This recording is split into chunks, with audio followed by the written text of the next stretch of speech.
السلام عليكم البنات، كي دايرين؟ لاباس عليكم؟ كنتمنى نلقاكم الفيديو بخير وعلى خير.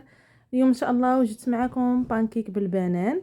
ندوزو المقادير وطريقه التحضير. في مولينيكس كنضيفوا 2 البنانات وكنضيفوا 2 البيضات بحراره المطبخ. كنزيدوا عليهم 2 معالق كبارين ديال السكر سنيده. كيف ما كتشوفوا اللي ما عندهاش مولينيكس ممكن انها تخلط هادشي غير يدويا، غير طرب مزيان. قبيصه ديال الملحه صافي، وكنضيفوا 4 كاس تقريبا ديال الزيت، وكنضيفوا كاس ونص ديال الحليب،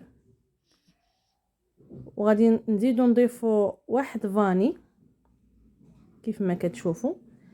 غادي نطحنوا هادشي مزيان مزيان.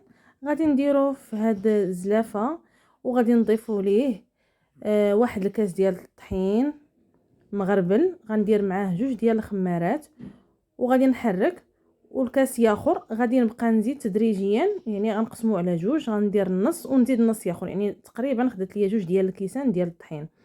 صافي هنايا في مقله طيفار او المقله ما تحرقش. غادي نضيفوا الخليط ديالنا، كنبداو نطيبوه بحال الشكل ديال البغرير شويه بشويه. يلا كنحطوها وكنقلبوها وكيجينا على هذا الشكل هذا، ودغيا كيطيب. انا ضفت ليه غير العسل، نتوما ممكن تضيفوا حتى الشوكولات، كيبقى اختيار ديالكم. ولا بغيتو ما ديروش البنان ما ديروش، ولكن كيعطي واحد المذاق زوين. نتمنى الفيديو ينال الاعجاب ديالكم. بالصحه والراحه.